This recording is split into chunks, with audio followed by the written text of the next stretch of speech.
Have you ever been overwhelmed by the amount of supplements that exist out there and not sure what to take? Well, that's not surprising.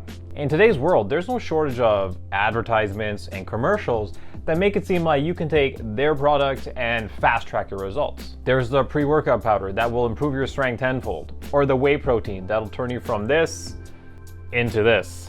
These products are advertised as must-haves, and they don't come cheap either. So today I'm gonna help break down what I think are the most important ones for you to help build muscle, or to help get lean, or end of the day, just be a healthier and better version of yourself. But just as a reminder, before taking any supplement, be sure to consult with a doctor just to make sure that these supplements are actually right for you in case there's an underlying health condition of any kind and to mitigate any potential risk. With that being said, let's get started. We'll start by talking about multivitamins. They usually come in pill form or gummy form. Now, which is the ideal one to take?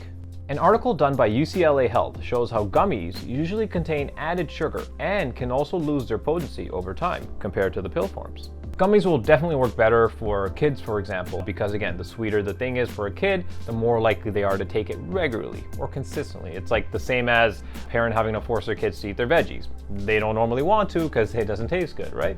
Again, the best thing about the pill form is the convenience of it. Obviously less sugar, and again, you're not losing any nutrients by taking it. You could have multivitamins in your shelf for a year, and you know from day 1 to day 365, you're gonna get the same amount of vitamins. But in general, either pill or gummy form, multivitamins are one of the most common supplements around. And I'm sure most of you have either heard of it or actually know somebody taking it. And there can be a lot of claims around multivitamins. I don't know if maybe you've heard from friends or people that take it, coworkers. Maybe it helped them lose weight. Maybe it helped them increase their metabolism. Maybe it actually helped them build muscle. Well, what's the truth here? A 2008 study done by Cambridge University actually came to the conclusion that men regularly consuming vitamins had a lower body weight than men who did not take the same vitamin. This trend was also seen in women as well, but with an added benefit of significantly decreased appetite ratings after weight loss. So what can we take away from this? The men and women in this study most likely had a lower body weight because of 2 factors: healthy diet, active lifestyle. But what we can assume is that these people were naturally just active and lived a healthy lifestyle, which made them take the multivitamins, not the other way around. Multivitamins does not cause them to lose weight. But the lower appetite in women is really interesting, because what it tells us is that if you lose weight and you take multivitamins, you can actually numb the appetite a little bit, so there's less risk of you gaining any weight back. So I think we can confidently say that taking multivitamins, while it may not directly affect your physique, it can help a lot of different things. Again, the appetite is one, but at the same time, if you have a deficiency in certain vitamins, which may cause you a low energy level, may give you some more appetite stuff, and maybe give you some trouble with your metabolism, taking multivitamins to cover that up, it can be really helpful. The second supplement we'll be talking about today, protein powder. Now, protein powders are the most popular supplement out there, accounting for millions and millions of dollars in the fitness industry. You'll find tons of different brands, and you'll also find tons of different types of protein powder. You have your normal whey protein, which typically has about 20 to 25 grams of protein per scoop. Then you have your whey isolate protein. This one typically has around 30 to 35 grams. These 2 powders are pretty similar in general, with whey isolate being the better protein to take because of the fact that you get a little bit more actual protein in grams, and there's a lot less sugar and fat, which means a little bit less calories. So if you're cutting, a whey isolate protein actually might be a better option for you to maintain your calorie deficit. And then there's a third type of protein powder, which is casein protein. It is a thicker consistency, but it has the same type of protein gram number as the initial whey protein. In my personal opinion, it isn't necessary. I mean, you can take a whey protein right before bed. One of the perks of a casein is it's slow digesting, so you could technically take it at nighttime, wake up the next morning and still have it doing its thing. But end of the day, if you're already getting enough protein, like I've said in the past videos, like a gram per pound of body weight, you should be fine. So knowing all of this, can we definitively say that protein powders are better than getting protein from food sources? Things like eggs or chicken? Well, an article by Harvard explains here that it really depends on your goal, and that for most people, it might be beneficial to just get protein through food while gathering the extra nutrients at the same time.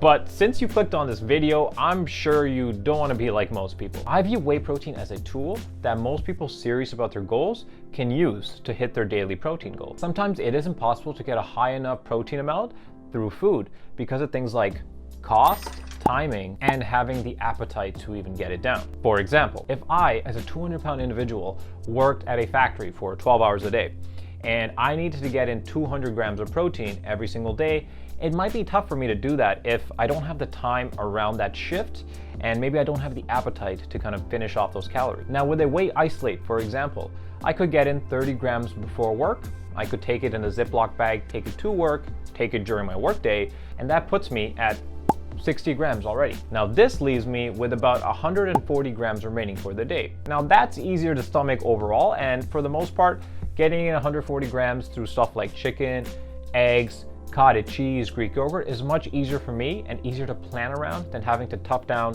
200 grams. End of the day, like I mentioned in other videos and even in this video so far, consistency is important. If it's easier for me to take that whey protein scoop to ensure that I'm getting my daily caloric and protein goal, then it's probably best to take it. I think the vast majority of people can actually benefit from taking whey protein, even if you're regularly getting chicken from food, because you never know what can come up, and missing a day of your protein can sometimes give you a little bit of trouble in the gym the next day. Okay, maybe you can suffer with your goals. So in my opinion, just have it around. If you take it every day, that's fine. If you don't, that's okay. You have this tool here to use as an emergency. And last but not least, let's talk about creatine. Now, there are a couple of different forms of creatine in general, but for this video, we're going to be talking about the most popular and most common type of creatine, creatine monohydrate.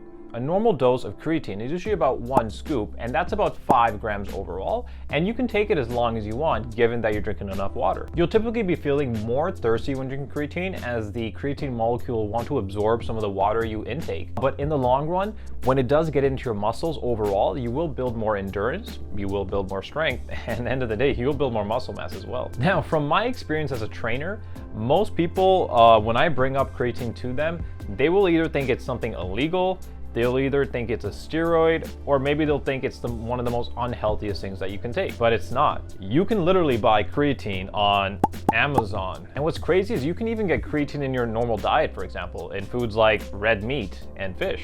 But you're only gonna get 1 to 2 grams of protein per pound of meat, for example, that you eat. So unless you're Homer Simpson, I highly doubt you can make the time and the energy to kind of eat that every single day. But what is it about creatine that makes it so valuable, where I would recommend it to not only people that work out, but to any individual serious about their health? A study done by the National Library of Medicine came to the conclusion that creatine supplementation has positive effects on strength and hypertrophy, improving the quality and benefits of high-intensity intermittent training, and the big one here for me, positive effects in strength, but also daily living and neurological performance in young and older people.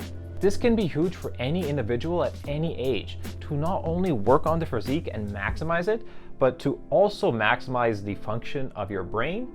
I mean, that's a perk that most people really don't know about creatine. You'll literally be able to get into the best shape of your life and also channel your inner Lisa Simpson. I don't know what's up with the Simpsons references today, but let's put a pin in that for now. At the end of the day, there are so many supplements on the market, but in my opinion, multivitamins, whey protein, and creatine are the most important ones that you can take and that will actually benefit your mind, your body, and your health. Just be sure to keep on training hard and focusing on your diet, because remember, these are just supplements. They are supposed to supplement your already dedicated lifestyle to achieve your goal, not to take over in entirety. Thanks again for watching. Be sure to subscribe and comment down below if you had any questions with anything we talked about in this video. I'm, on the other hand, gonna go watch a Simpsons marathon. So, peace.